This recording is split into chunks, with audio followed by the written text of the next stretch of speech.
Well, it's just about the start of the fall season, which is a great time to get back into some cozier knits. I did make a number of things over the summer, none of which I bothered to document. Mostly I've been spinning. I've been spinning a lot of yarn. Some of it has been for specific projects, but a lot of it's just been spinning because I had the fiber and I felt like spinning yarn. I was scrolling through Reddit the other day and I saw a post announcing the release of this new pattern called Exospine. This is a hood, which is something I've been thinking about making since last winter. This one has an I-cord drawstring in a casing, which sounds very cozy, but the most notable feature is this beautiful cabled panel down the back of the hood. The bumps in the center are not bobbles, they're called Estonian noops. I really like the way the noops appear to cause the fabric to fold in the sample pieces. This pattern is written for fingering weight yarn and has sizes from baby through adult. I had some yarn in my stash that I thought would look great for this pattern, but what I really thought I wanted was a black yarn, maybe something that had some sort of a color element like a speckle. There's various fiber festivals coming up, and I could probably find something suitable there. But I think what I would like to do is spin some of my fiber stash and make the yarn that I want to use for it. By the way, this is tea. I'm drinking some pu'er today, which I'm making in this little guy. And small batches are poured into this little guy. Maybe not the most suited for recording because I have to keep stopping to make more, but it is delicious though. When I saw this pattern, honestly, it reminded me of the alien from the movie Alien. Obviously the pattern design is supposed to kind of look like a spine sort of texture, but it kind of made me think of the way the back of the alien creature kind of looks in the original designs.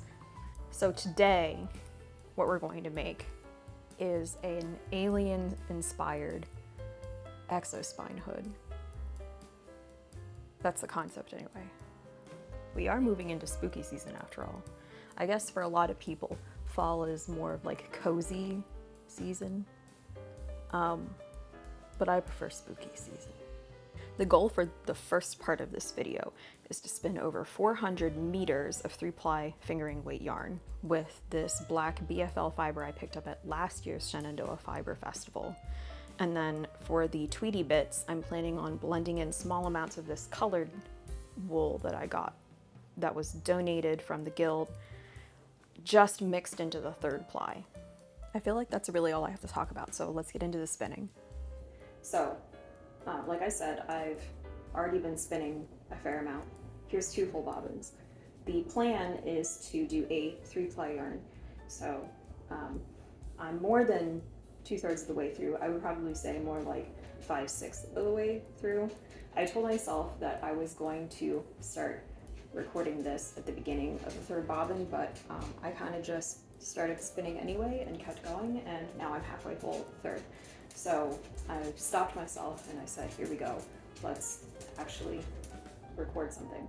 These bobbins are just like a straight black BFL, and then the 3rd one I'm mixing some color in. I was struggling in the beginning spinning with it. It's just like real thin roving here, and it's kind of compact, and so it doesn't really want to draft really well, which is the problem when you're doing really fine singles. So after trying a number of things, annoyingly, what seems to work best is making roll legs with hand guards. So that's what we're going to do. I have loaded this up on one side, and I'm going to brush it out, mostly just to kind of fluff the fibers up and distribute them a little bit more evenly. So I'm taking the side that has a little bit less fiber on it, and I have these various colors that I assume are actually for like needle felting or something. I'm going today because I'm kind of thinking like oil spill, kind of. Like I said, I'm thinking like Alien, right? And so I'm kind of mixing in like this dark blue and this purple and some green in kind of like sporadic amounts, focusing mainly on the blue because I think that looks cool, and So let's do that. This is just fiber that came from my guild. I think it was donated. Like I said, I think it was probably for felting. It's real short, a real pain in the butt to spin, but it seems to work okay, like as an addition of color or as like tweedy bits, which is kind of more what I'm using it for. So I'm just gonna kind of like run it across, and I've been doing like mostly blue. So I'm kind of like catching little bits of blue and I'm alternating. And then I'm going to take some green. I'm going to put that green in between. Not a lot of it, just enough to like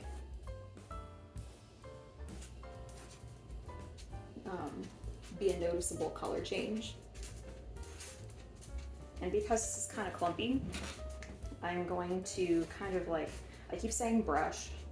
Technically, I guess you should say carding. So I'm gonna kind of like brush it a little bit to kind of like blend out the clumps a little and blend it into the black a little bit.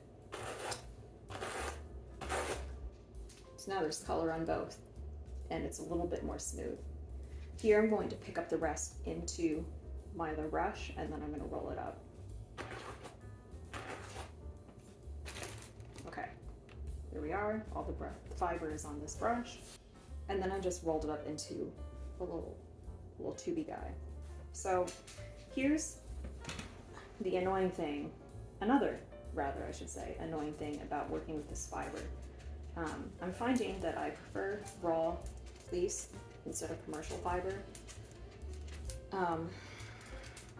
There's black fuzz everywhere.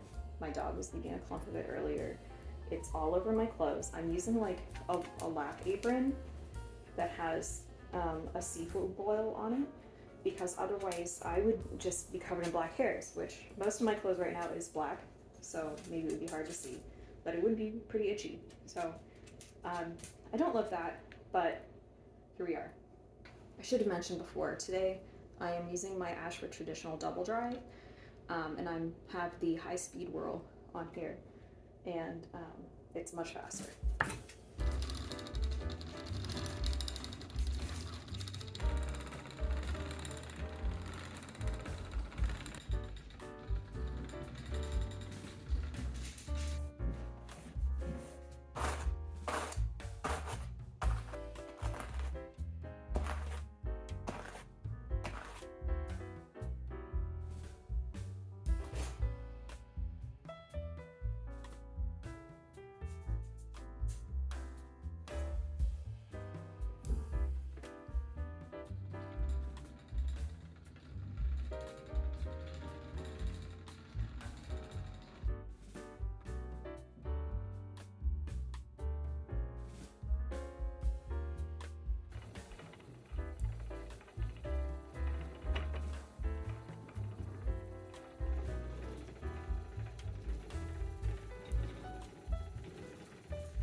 I have two swatches to share. This one's the first swatch, and I thought it was fine, but a little bit loose when I was doing it. But you can see kind of the space between the stitches here. I think that after steam blocking, it just feels a little bit too open to me. It's very drapey, which is fine for some fabrics, but probably not for what I want for this. So I did another swatch, one needle size down. I think this is a size 4, which is they called for in the pattern. This is a size 3, and it's like a little bit denser. I think I like the drape of it just a little bit more. I probably could size down one more to a size 2 needle if I wanted to, but I don't think I will. I might change my mind, but the original pattern, of course, calls for a fingering weight yarn and a size 4 needle with a gauge of 28 stitches per 4 inches, I believe. This gets more like 22, and this is like 23 and a half, 24, something like that. So I'm not quite there. I think it's just that some of my yarn is thicker and some of it is thinner. Also, it's not as fluffy as commercial yarn. So I think it's just a case of the yarn is overall on average just a little bit thicker than fingering weight. And so I'm going to have to adjust the pattern a little bit. I'll feel it out as I go, and if I need to knit one size down, I will do that. But I'm thinking I'm probably gonna go with this one, because I think I just like the feel of it a little bit more. Like, this is like really drapey, and this one has a little bit more structure to it. So that's what we're working with. You can kind of see it's black, so it's hard to see it. But like, you can see little bits of like the purple here, and then there's some sections with blue, and there's other little bits of blue here and there. I think it looks cool. I like the way the color is turned out. So it'll be mostly black with like little pops of something interesting happening. So I think I'm gonna go ahead and cast on. Okay, so the pattern calls for 11 repeats of the pattern, and let's see, 1, 2, 3, 4, 5, 6, 7, 8, 9, 10, 11. The noops make it really easy to see where you are, so that's kind of cool.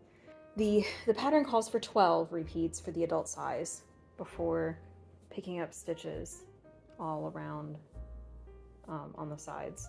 I am kind of on the fence as to whether or not I'm going to stick with 11 or if I'm going to do another, because I am working a little bit off gauge. So I probably could get away with just doing 11 if I felt like it. But I also kind of feel like I want the hood to be a little bit deeper. So I don't know, maybe I'll just kind of do 12 anyway. Not that it really matters. I've held it up to my head, and I think I could probably do either way. It's just like another centimeter or so. The cable repeat, at this point I have it memorized, so I don't have to read the chart anymore. I think the cable looks really cool. I've made one mistake. I'm not really sure how I added an extra little coil here. Couldn't tell you. But I don't think it just kind of makes it a little bit more muddy. No one's gonna notice. It's a black cable pattern. Who cares, right? But like, it looks really cool though. The noops are inconsistent. I think like up here is a couple smaller ones, and then I'm like, occasionally I have a big one. I feel like I kind of know what to do to keep it from tightening down. It's not too bad. But I would like to practice making those more consistent.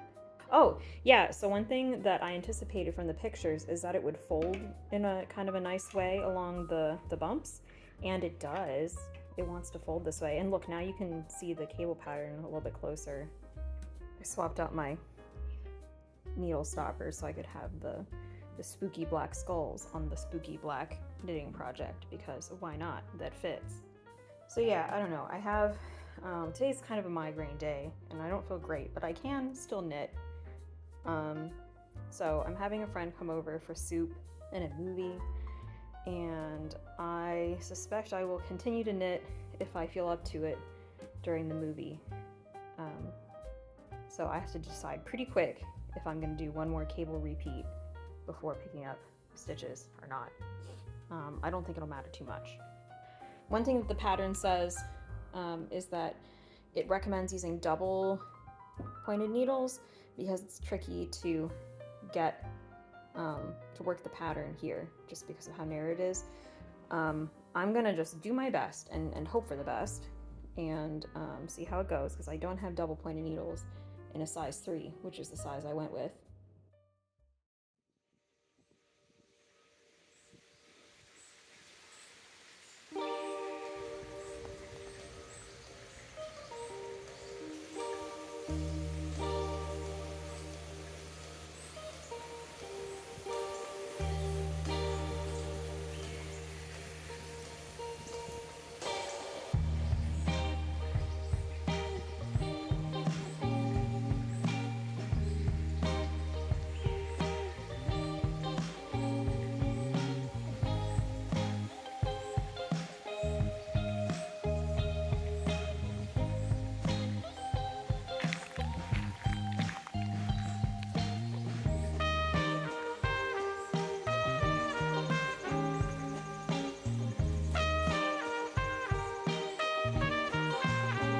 As you can see, I have gotten to the last layer before I'm going to join, add stitches across the middle and then join it together. I finished the increase section here, which is what this is, so it kind of rounds it a little bit. It's just a series of increases over a single cable repeat. But yeah, I'm on that last row and I need to add stitches, so that's where we are. So I'm sitting and waiting at a park for my friend to show up, and it's raining, otherwise I would be sitting on a park bench. But I figure I'll just sit and wait in my car until she gets here and work on this last row before I cast on more stitches. Here's something interesting. It was very tragic. I lost my little green clover cable needle the other day. Not while I was out on the trail. It was actually later that evening. I think I just kind of didn't notice it. Must have jumped out of my bag. So I was devastated. And those little clover needles are not expensive. I guess it's just the fact that I can't buy like multiples of just the green needle. The fact that I have to buy a pack of all of them, it just kind of feels wasteful, like I'm gonna end up with a whole bunch of needles I'm not gonna use. So instead, what I figured I would do is try some alternatives to cable needles. And one thing I decided to give a try is I carved a little, this used to be like a cuticle pusher stick.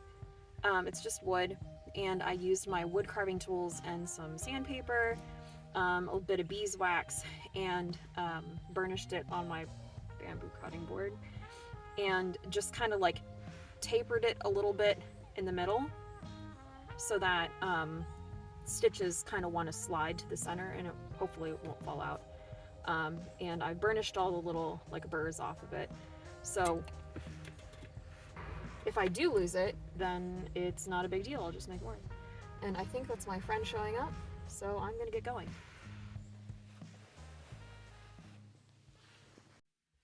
I'm on the last cable repeat before moving on to the bottom part. This is kind of cool. You can see how it kind of wants to fold where the noops are.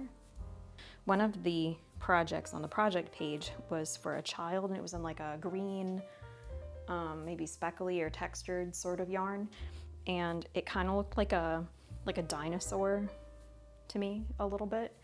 That could be a really fun element to work into that sort of a project.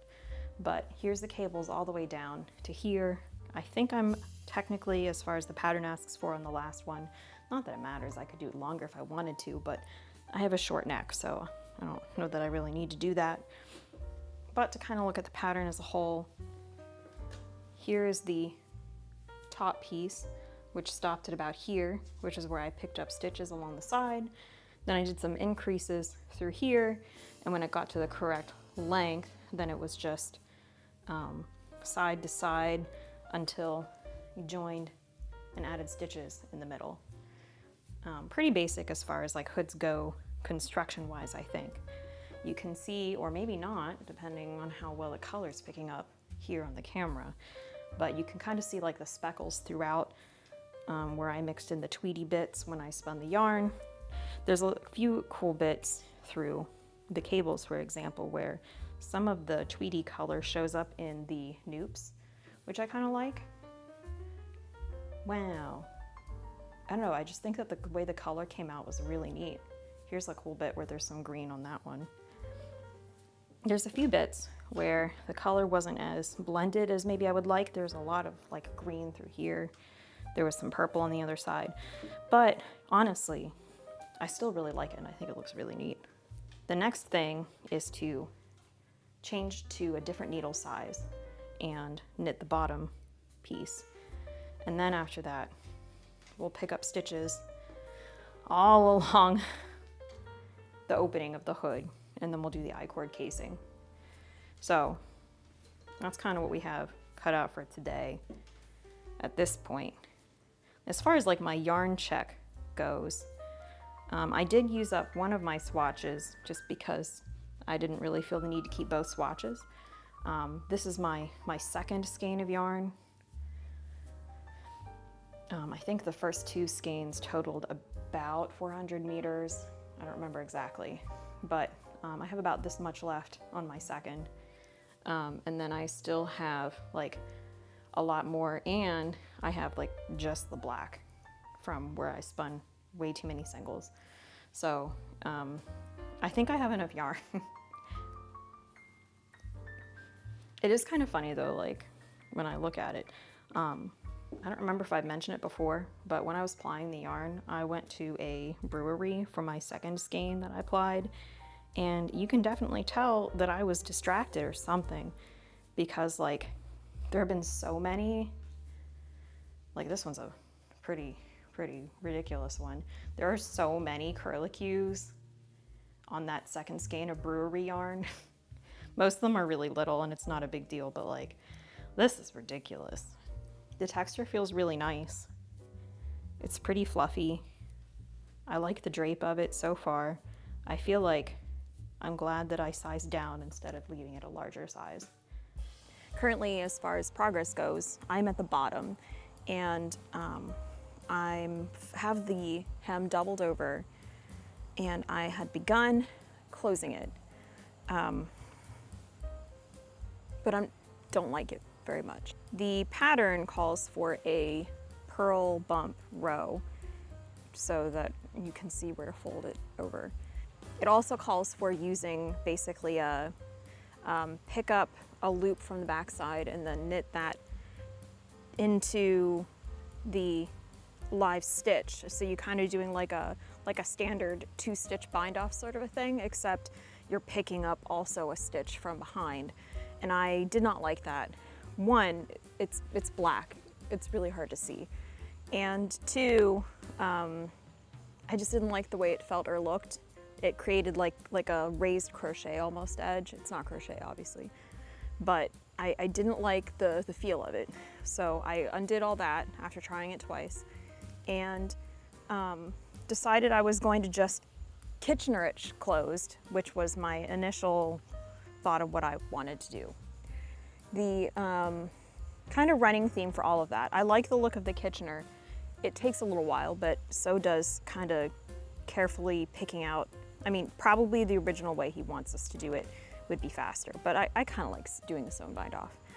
But they're kind of running consistent theme through all of that is that these purl bumps through here, if it's not perfectly centered, if I don't pick up exactly in the right spot so that it's the same on both sides, it rolls the purl bumps to the front or the back, and I kind of hate that. So after Kitchenering maybe 8 inches, which I have already unpicked most of, I kind of sat back and looked at it and decided I hated it. So I'm unpicking it, and I think what I'm going to do is pull all the way back to that purl bump row, and then just stocking it all the way up. That way, it doesn't really matter where it folds exactly, just as long as I'm generally in the right place, it'll be fine, it'll be smooth, and we won't have that issue of it not sitting exactly right. So it's not that many rows to rip out, so really it's not all that big of a setback. Oh, it's kind of funny. I wanted to make sure that I had some footage of me actually knitting this thing because it seemed like it would be a good idea. And I even went to the trouble to put on a different color shawl so it wouldn't just be black on black on black, which is what it would be otherwise. But like, it's black yarn, you still can't see it, so I guess for whatever that's worth. I think I'm on the second to last row before I'm actually done with the entire thing. We had a pretty rough night last night. My dog had me up at all hours, and it was clear I wasn't going to be able to get back to sleep, so I just kind of stayed up and picked up all the stitches for the front of the hood and didn't think to record anything. I guess it's a little bit early for like a list of things that I liked about this pattern, but there is something that I thought was kind of interesting that I kind of breezed over when I was reading through the pattern before. The method that the designer is using for making the eyelets for the I-cord to pass through is unique to his patterns, I guess. And they have an Instagram tutorial that's available to show how to do it, as opposed to like a standard one row buttonhole sort of a situation. So I guess that's two things that are new to me in this pattern, which makes sense that I would know this because that's unique to this designer, but also the noobs in particular. I feel like every time I've shown it to somebody at my guild, people don't know what they are. So I don't know how likely other people are to know what they are, but potentially that could be something new to you that might be different from doing baubles. And I think I just have a few stitches left for this row. Yeah, that's it. Cool. Wow. So remember earlier how I said I had plenty of yarn? This is how much yarn I have left, which is fine because I have just plain black yarn left over from the singles that I had too much of. I'm actually not really sure how I want to attach the stitches when I fold it over, because it's not really the same as when I Kitchenered the bottom part because I picked up stitches.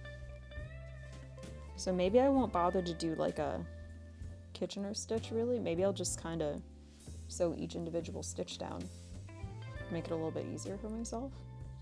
I think this calls for a test to see what I like more, and then I'll just pull it out if I don't like it and try something else. Would you be surprised if I told you I chose the most time-consuming method? I was actually kind of surprised at how simple this was though, considering mostly I was sewing into a picked up edge. I didn't really have to worry about getting my stitches exactly in the right spot, so as long as they were generally lined up properly, it really wasn't too bad. I don't know if you can see my latte. The milk was not cooperating today, so I was limited in what I could do. I have a suspicion that maybe this particular gallon of milk maybe was just like a lower fat content, so it wasn't really cooperating the way I expected it to. But honestly, I'm willing to believe also that it's just user error and I just don't know consistently what I'm doing. I actually should have finished this last night, but I got distracted. I only have a few more stitches left on this to do now, so it is almost done. But I actually spent a lot of last night making I-cord to put on here. I had started out making I-cord with double pointed needles because that's what I had, and I was surprised at how quickly it was going. I haven't tried making I-cord since when I first started knitting again as an adult, but when I got home, my husband gave me some I-cord tools. So now I've got one of these little handheld guys, and this crank thing, this is way faster, of course, than using the hand tool. It's certainly faster than double pointed needles. But this one is a 4-hook tool, and I preferred the shape of the 3-stitch I-cord. So while this was faster, and I did play with this a whole bunch and make a bunch of I-cord, this is not what I used for the I-cord for this hat. Instead, I unraveled everything I'd done with double pointed needles, even though I was halfway done, because I kind of preferred the look of what this was getting me, because I can't control my tension yet and it was much denser. So that's what I did instead of finishing the hood. I'm kind of excited at the idea of just cranking out a ton of I-cord with this thing in particular. I found a couple of things that I think would be fun to make with a lot of I-cord, but I'm kind of looking for ideas still. Most of it is just like bows, and of course ties for things. This has limited uses. You can't use it to finish an edge like you can with this one. So I don't know if you know of any interesting projects with miles of I-cord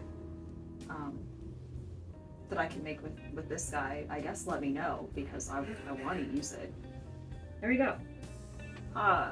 That's the last of the knitting. Here's a quick close-up after blocking. My pickup rate wasn't exactly the same as recommended through the cable section, but it's close enough that it doesn't flare out very much. I'm definitely glad I redid the bottom edge because it's much cleaner than before.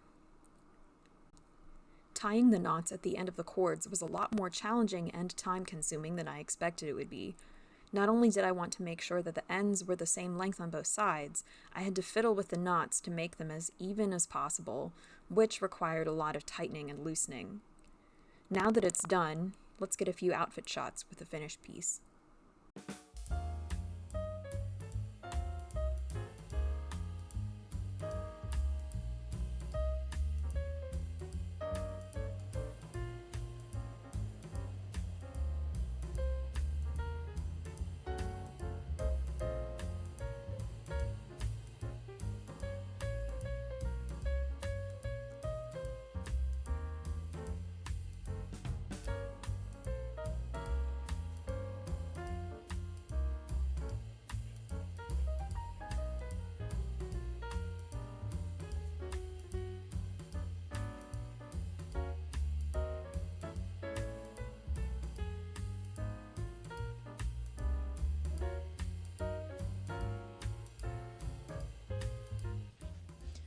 So, final thoughts.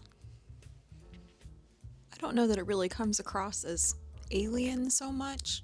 Some people think it looks more like a dinosaur even though it's black, and that's fine. It's gonna be more like my own little secret, I suppose, that it was supposed to be an alien.